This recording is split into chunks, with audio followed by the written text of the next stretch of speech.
guy's falling asleep. Are you falling asleep? Hi everyone, can you see a very sleepy dog here? We've been out for a walk, he's had his dinner and he's like, you know that Sunday afternoon feeling? Oh, I just want to go to sleep. You want to go to sleep? Yes. Anyway, I've just popped on before I put this video up to say that what my intention is. So it's to actually compare the Thoth deck with other decks that have got like a Thoth theme to it or follow the Thoth system, just to compare. I mean, if you've watched any of my videos, you must know it's something I love to do. I love comparing different tarot decks. That's, I don't know, it brings me so many levels, you know. So the first one in this series will be the Sun and Moon Tarot by Vanessa Decor. I will put a playlist together, so if it is something that interests you, you can easily access. Just look up the playlist. I don't know what I'm going to call it yet, but I'm sure I'll think of something. So that's my intention. Yeah, so enjoy this following video. As I said, Sun and Moon Tarot. It's the tin version because I'm using... Oh, hello. I'm using the little versions of the Rider-Waite-Smith and the Thoth deck alongside. He wants to look out the window again. Oh, look, he's going... I want to look at the window. Let me look at the window. Something very interesting is going on. Feels very interesting. Yes. Anyway, I hope you enjoy the videos.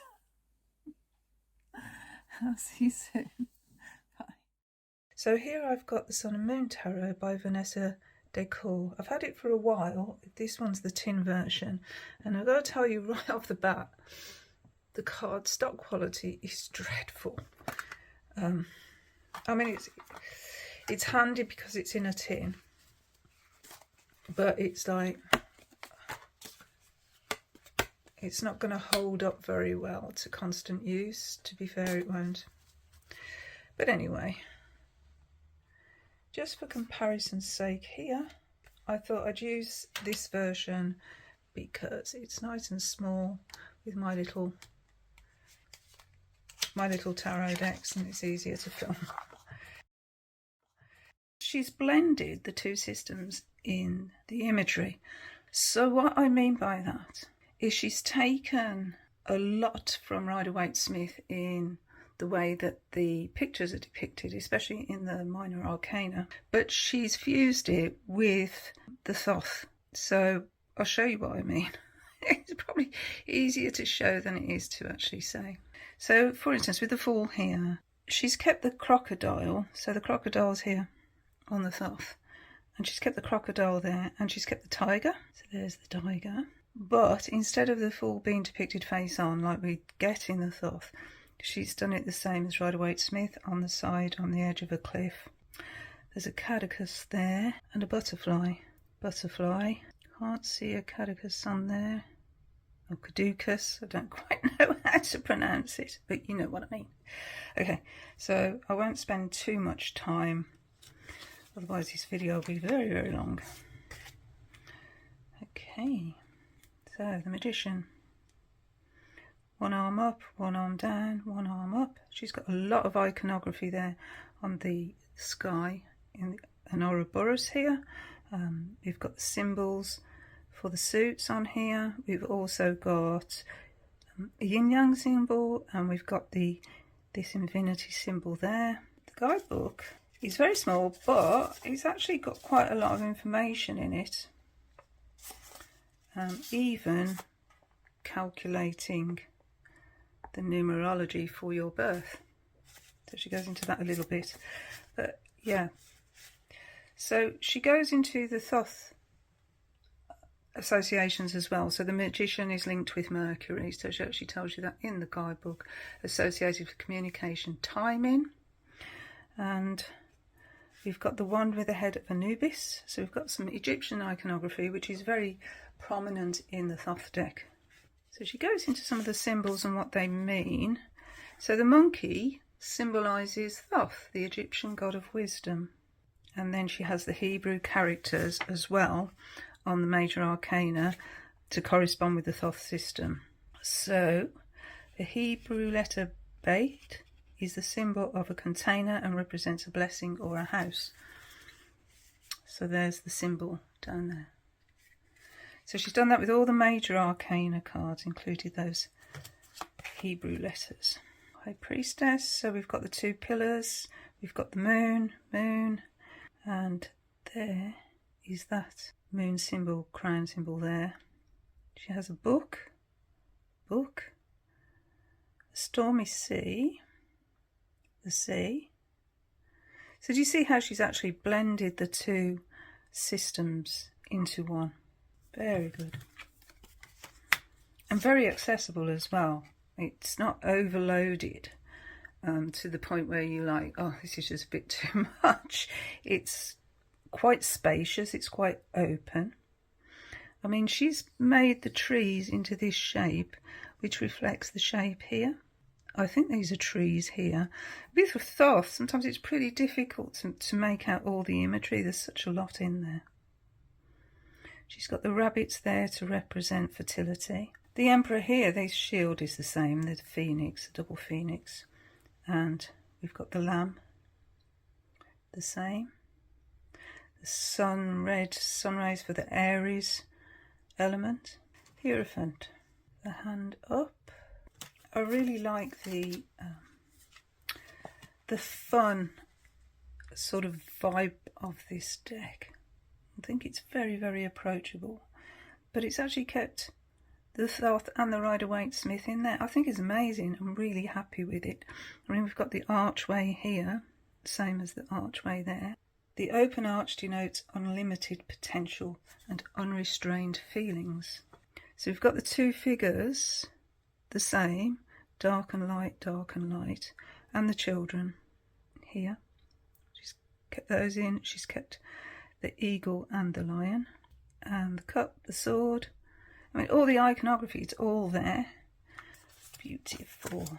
I really like this deck. So the chariot, a different symbol for the spinning disc. This card reminds me so much in the coloration of RWS Tarot. So we've got the sword pointing downwards in both of these, and we've got the Thoth system, numbering system, not the Rider-Waite-Smith. So in the Rider-Waite-Smith, it's 11.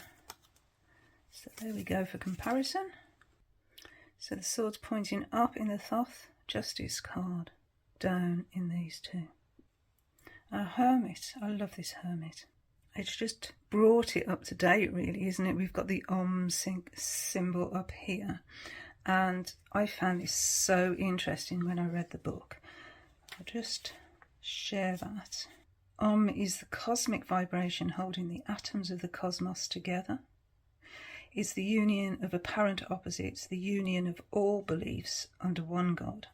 Also symbolises the Trinity, the present, past and future, from which a fourth dimension arises. Synchronicity, time, and beyond time. The Wheel of Fortune, and she's kept the same creatures on the wheel, crocodile, the Sphinx, and the monkey. So the Strength card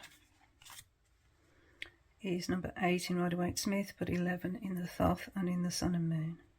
Also echoing the fact that the figure is actually sat on the creature. Okay, the Hanged Man. So there's an ankh on both of these cards holding the figure, as opposed to a rope. These two have their sort of the letter 4 made from the legs, although they are in opposite directions. This one is the same direction as the Rider-Waite-Smith, but it's a tree pose from yoga, and the hands are held in a prayer sort of position, whereas here they're behind back and here they're stretched out. And this tree is supposed to represent the tree of life. So for death, she's actually renamed it Death Stroke Rebirth, just to make it absolutely clear. And this card is the only one I've seen that is actually totally different to both systems. Here we see a phoenix, so rising from the ashes. So that's completely different to both systems. Temperance is again the blending of the two. So here we're blending air, here we're blending water and fire. Here we see our couple, they're actually trapped in a web. So is that a web of lies? Maybe. And the devil himself is Pan. As you can see, he's got a goat's face, just like in the Thoth. And our tower, here we've got the Eye of Horus. And there's an interesting part in the book with this one as well. She says, if we do not release ourselves, the pressure will mount until something erupts. The Tower of Babel indicates misleading speech. Found that quite interesting. Okay, so this star that she's got here on the star card is the Merkaba. I don't even know how to pronounce that, but it's I was talking in one of my last videos about platonic solids, and if you look back at that you'll see what I'm talking about there. Merkaba is a symbol that's a three-dimensional tetrahedron, the vehicle of light. So it's the light that guides the way. There's a lot more to that symbol actually. We've got a mermaid here for the star figure, the moon. So she's kept the black and white jackals here for the moon. So the jackals are here on the jackal-headed figures there, and we've got the jackals here as opposed to the dog and the wolf. And this is the goddess of the moon. And instead of the two towers here, we've got two lighthouses. And here we have the beautiful, beautiful sun card, dancing along through the sunflowers. Our call to action, the judgment card. So we've still got the trumpet, the angel, and the figures here in the call. It's more Rider-Waite-Smith, this image, than it is the Thoth. And for the world card, the dancer, we have Shiva. Beautiful colours. So she's kept the same title of the card, the universe, as the Thoth, as opposed to the world in the Rider-Waite-Smith. So this is the Hindu god Shiva, and he's both creator and destroyer. He's standing on the dwarf of ignorance, or the undeveloped self that might be actually holding us back. And we've got the four beings are still in the corners of the card, as they are in all of them. So Taurus for the earth, eagle for the air, lion for fire and water, creature for water. Okay, so that was the majors. Let's go on to the wands. So here we've got the wand suit, and we've got a flaming wand here, the same as in the Thoth deck. We've got the element on the top of the card, so the fire element for the suit of wands. There's some very noisy seagulls again outside. So what she's done as well is she's kept the keyword of the Thoth deck and put it on top of her deck. So we have Dominion.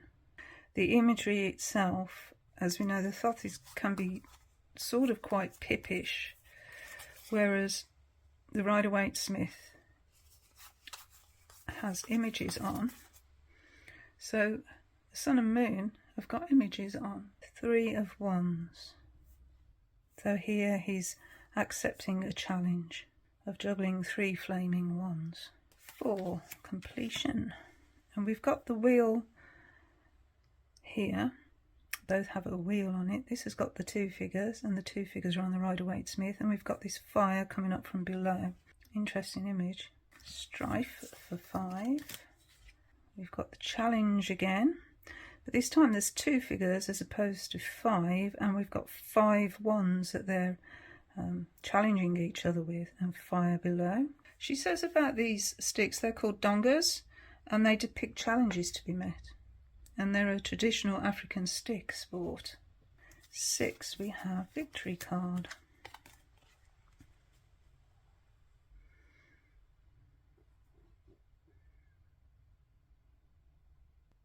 Valor for the 7. spelt the American way, whereas on the Thoth it's spelt the English way with a U. Very similar image, isn't it, to the Rider-Waite-Smith fighting off challenges. And for swiftness, the ace, we've got a lovely rainbow. So the rainbow there echoes the rainbow there. No rainbow on the Rider-Waite-Smith there. 9, we have strength. It's interesting because the motifs from the ones that have become arrows here on the Thoth, we've got those half moons the same, half moon shapes, and we've got the sun shape as well, which we don't get in the Rider-Waite-Smith, but we get the guy in front of his fortress, if you like, of wands that he's standing in front of.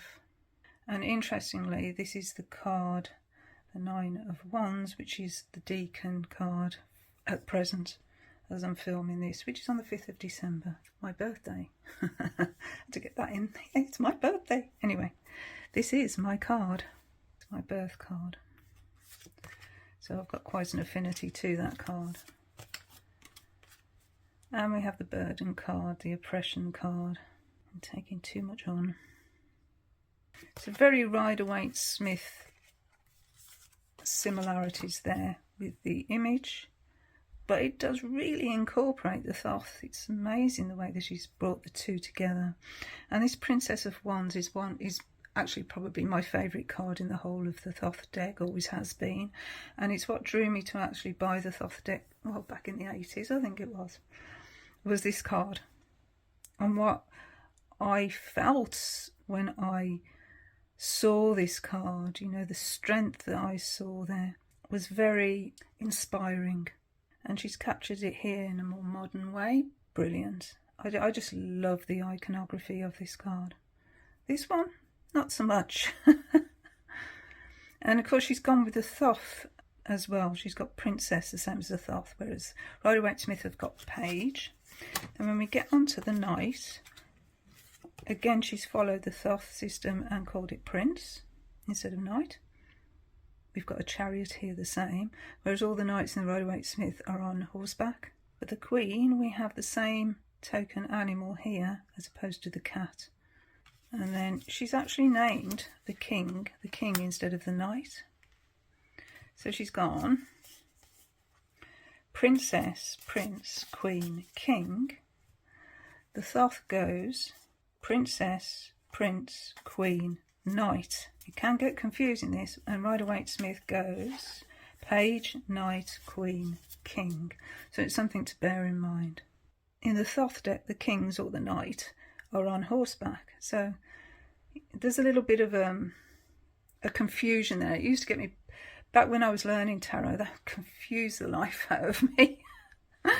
But yeah, different systems, different names. Right, let's go on to the cups. So the Ace with the element for water. 2 of Cups, which is from the front of the tin. Beautiful image. The 3. So we've got the 3 maidens. Abundance. The 4 for luxury. Disappointment for the 5. I always think of that saying, it's no use crying over spilt milk when I see the 5 of Cups. Pleasure for the 6. Having a lot of fun there, splashing about in the water. Debauch.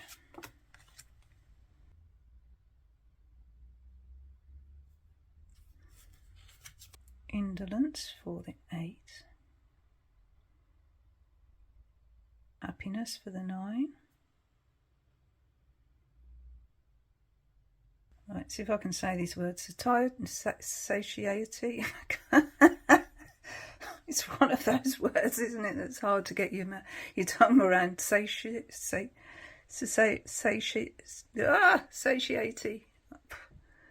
You can read it. Oh dear.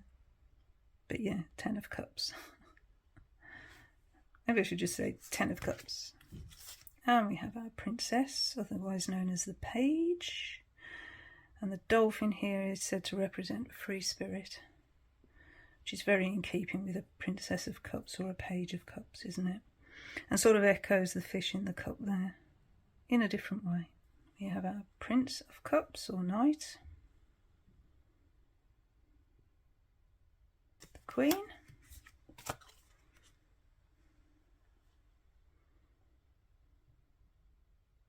she's kept the ibis bird. I believe that to be an ibis. It doesn't actually say in the guidebook, but I think it's an ibis bird. And then finally our king or knight. The white horse denotes a mental strength, and it's in a couple of cards actually, the white horse. You've got the horse here as well. So what I've noticed on the cup suit is all the moons. So we've got full, full, full, like a sickle moon, a full moon, a sickle moon, full moon, full moon, full moon, sickle, and then we've got waxing and waning and full. So she's done that on the cup cards, so presumably because of water and its association to the moon. So it'd be interesting to see if she's done that for any other suit, you know, if she's got a symbol there. So let's go on to the swords now. That is so similar, isn't it? So similar to the Thoth. And again, we've got the glyph here, so that's a glyph for air. Very similar there to the Rider-Waite-Smith. I really, really like the way she's depicted that as the three swords actually going through a cloud-shaped heart instead of a, you know, the red heart we normally see. And there's a little line in the guidebook that I really like for this, where it says, it could be a choice that breaks the heart. So you can see it like it's she's thinking with these bubbles of thought here. She's thinking about what choice to make and whether that's going to hurt herself by making that choice, or maybe it's going to hurt somebody else. So she's thinking really, really deeply about what choice to make. I think that's really a really nice take on the Three of Swords. It's one that I'm going to remember. And this Four of Swords as well. Instead of lying down like we see the Rider-Waite-Smith, in many sort of clones of Rider-Waite-Smith, we see our knight lying down, taking a pause, still ready for battle with the sword alongside, ready to pick up.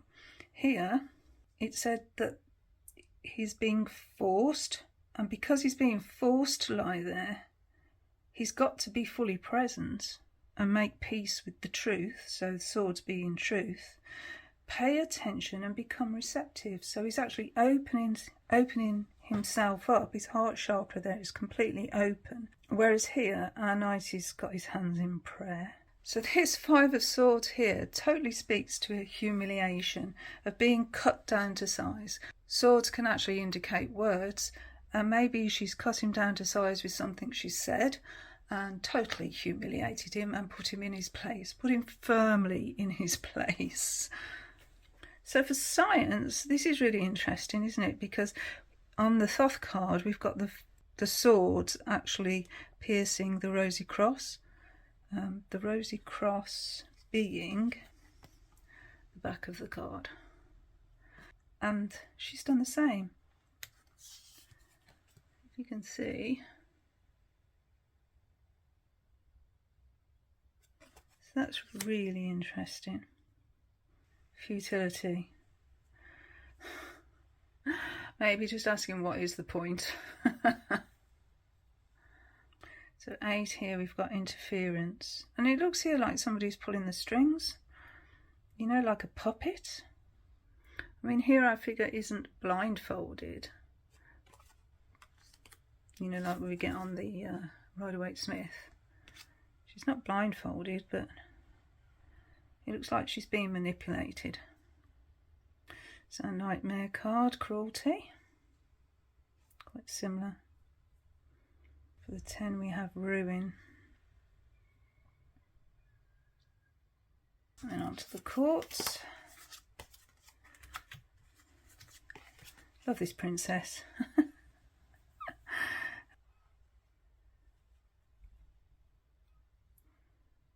And our prince. An eagle pulling his chariot. Queen. Got the mask, the same as the Thoth. So no illusions there. Straight to the truth. And then finally, our king.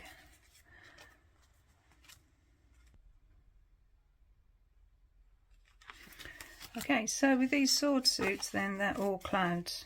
So as the water had all moons, then this one's full of clouds, which makes sense.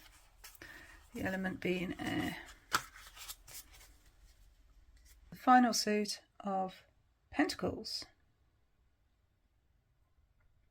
So this pattern here, she says, is the flower of life pattern found in all major religions in the world. It contains the patterns of creation as they emerge from the great void. Everything is made from Creator's thought. So with the Two of Pentacles, we've got the lemniscate the same here. That same shape in all of them. But here we've got like a yin-yang sort of idea of opposites and balancing those opposites. Here we've got a graffiti artist for our Three of Pentacles works. So for 4 power, he's built a fortress, much like the fortress in the Thoth. It looks to me though they're built of sand, so does that mean that they are futile because they can be easily overcome? But 4 is a number of stability, so I don't know. One to ponder. There he is holding on to all his wealth. Hard to see these cards because they are quite small. 5 of Pentacles here, we're outside again on the outside. Worry. Worry will be left out in the cold. Success for the 6, and she's got her skirt out there collecting coins. Failure. She's drawing a line in the sand. The key word for the 7 of Pentacles, failure. In the Rider-Waite-Smith, I think it was Marcus Cat. I might have said this in another video actually, but it's apparently to do with the potato blight in Ireland. If you can look at these leaves here in the Rider-Waite-Smith, if you look at them closely, they're brown, they're spoilt.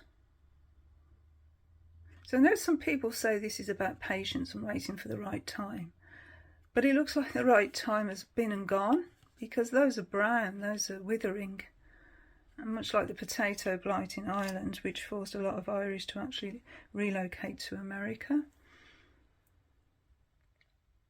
Be interested to know what you think about that. Okay, 8 of Pentacles, Prudence. This really is quite similar. It reminds me of those flowers there. Beautiful, beautiful card. And we have Gain for the 9. One of the happiest cards in the deck, isn't it? 9 of Pentacles. One we like to see. 10 we have Wealth. So this is the Tree of Life here. These pentacles are in the shape of the Kabbalah Tree of Life, as are those. And then the Court cards.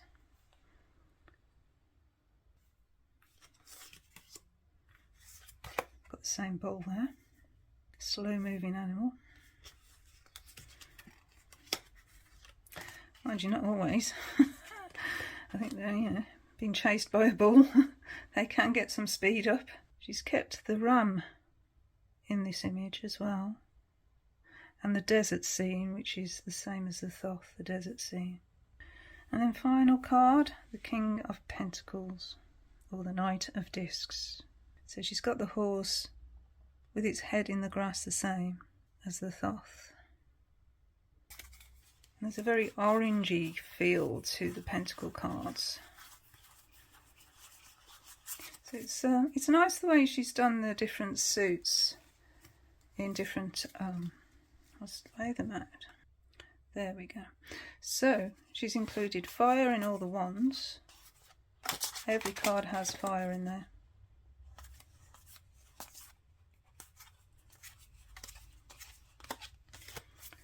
So it's quite easy to actually see which suit you're on. The moon's in the water cards or the cups. We've got the clouds in the sword suit. And then we've got this sort of deserty, orangey feel in the pentacles. Orange and green sort of colour palette. So that's really nice the way she's done that. I really like these cards actually. I think they're a lot more accessible than the Thoth, but they've got the iconography in there. So helpful. Anyway, that's my little comparison. My first video in my comparing the Thoth with other Thoth clones or Thoth type decks. So I hope you enjoyed it, and if you do, it'd be amazing if you could let me know. Let me know what you think in the comments, and as always, I'm very, very grateful to each and every one of you who watch my videos. And until the next time, bye.